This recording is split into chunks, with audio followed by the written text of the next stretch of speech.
Oi, gente. Eu tenho dois vídeos aqui para mostrar para vocês do Marcelo Queiroga. O primeiro é ele mentindo descaradamente, dizendo que o Bolsonaro seria um grande entusiasta da vacinação. Ridículo, ridículo, ridículo.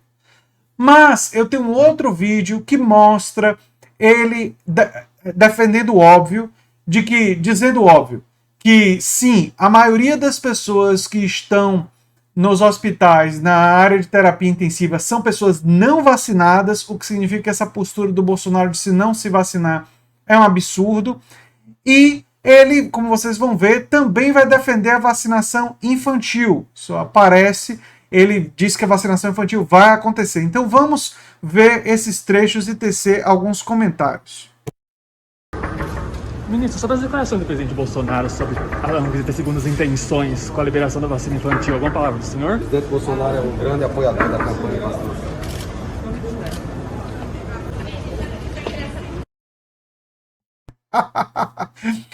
O Bolsonaro é um grande apoiador da vacina, querendo se sair da entrevista porque percebeu que estava numa saia justa, não é?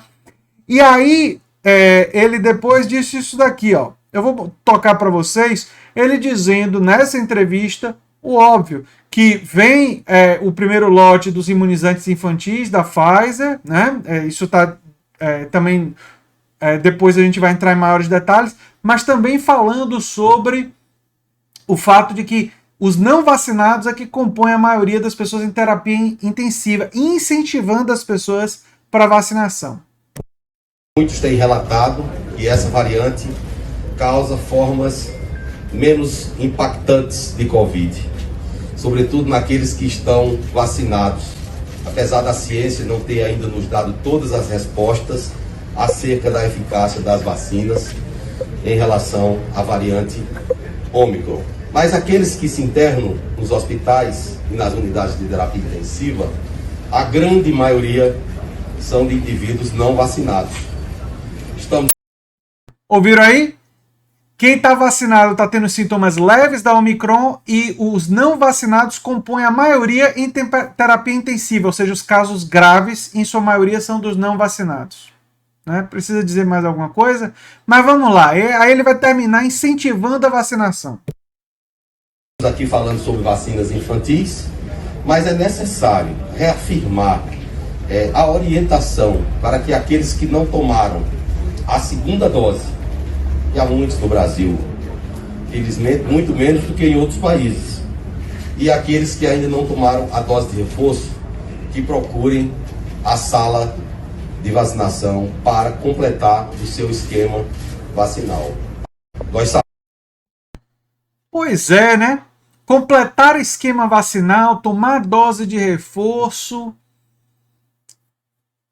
Interessante isso, né? Dizer que os que estão em terapia intensiva são os não vacinados. O ministro se posicionando, incentivando a vacinação com tudo, inclusive dizendo, né?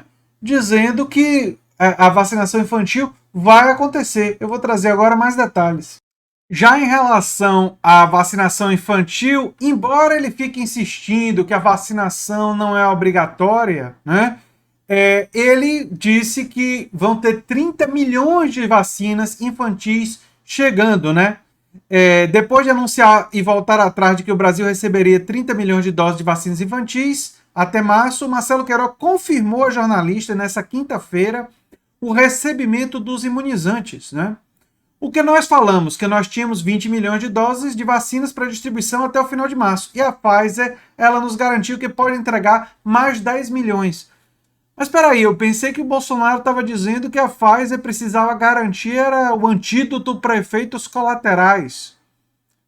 Ah, mas entendi. Agora o ministro da Saúde está dizendo o óbvio e está defendendo a vacinação infantil. Ou pelo menos está dizendo que ela vai acontecer, independente do Bolsonaro, que é presidente, está falando um monte de besteiras sobre a vacinação infantil, né? Queiroga voltou a ressaltar que a vacinação não será obrigatória, né? Ele disse que a cultura da vacinação da nossa população, o fato dos brasileiros não serem obrigados a tomar a vacina e tal. O Brasil tem 20 1,5 milhões de pessoas de 5 a 11 anos, segundo o cálculo do IBGE, e precisa de 41 milhões de doses para vacinar com 2 aplicações todas as crianças. O intervalo entre cada injeção é de 8 semanas. A Anvisa, como eu já disse, autorizou a aplicação da vacina Pfizer na faixa etária, e é o único imunizante que pode ser usado no grupo até o momento. A agência também está analisando o pedido para que a Coronavac seja liberada, e a Anvisa disse que está próximo de uma decisão final, mas ainda não há data para voltar a essa solicitação. Ou seja, na vacinação infantil e na vacinação e na informação para as pessoas de que são os não vacinados que estão ainda ocupando a maioria dos leitos, o Marcelo Queiroga mostrou a sua desistência do Bolsonaro. É quase como se o Bolsonaro ficasse falando um monte de besteira lá na presidência, como se fosse um lugar distante, né? A presidência é uma espécie de teatro, um circo, né? Longe. E aí o Marcelo Queiroga diz, rapaz, eu preciso lidar com a realidade. E a realidade é que a vacinação infantil é importante, necessária, foi autorizada pela Anvisa, e vai acontecer, embora ele não fique enfatizando muito isso, talvez para não desagradar ainda mais o Bolsonaro, não é? E disse o óbvio que são os não vacinados que estão abarrotando os hospitais. Será que ele vai ser demitido? Será que o ministro da Saúde, Marcelo Queiroga, vai seguir o mesmo rumo dos outros ministros da Saúde que, não digo nem que enfrentaram o Bolsonaro, né, como Mandetta, mas simplesmente contrariaram o Bolsonaro naquilo que é óbvio. E muitos deles até com cheio de dedos e um monte de cuidados, mas contrariaram o Bolsonaro. E agora, o mais novo ministro a contrariar o Bolsonaro nesses dois temas, né, no tema da vacinação em geral, é o ministro Marcelo Queiroga. Vamos ver o que é que isso vai causar para ele. Eu sou André Teixeira Jacobino, o canal Nova Máquina do Tempo, e eu torço para que vocês estejam vacinados, para que vocês vacinem suas crianças e para que a gente supere finalmente essa pandemia nesse ano de 2022. Mas a gente necessita derrotar o bolsonarismo. E que inclui derrotar o Bolsonaro, mas não se restringe a derrotar ele nas eleições. Significa derrotar também essa lógica negacionista, a lógica de entreguismo do governo Bolsonaro, não é? A destruição dos direitos trabalhistas. Significa reconstruir, começar a reconstruir o nosso país. E não vai ser nada fácil. Não vai ser nada fácil. E cobrar qualquer governo que venha a ser eleito progressista para que ele seja um governo a favor da classe trabalhadora e dos mais pobres. E que respeite o conhecimento científico. É o mínimo, né? Enfim. Acho que respeitar o conhecimento científico, isso daí a gente vai conseguir com qualquer governo progressista. Já as outras coisas vai depender muito da nossa luta também. Um abração e até o próximo vídeo, gente. Tchau, tchau.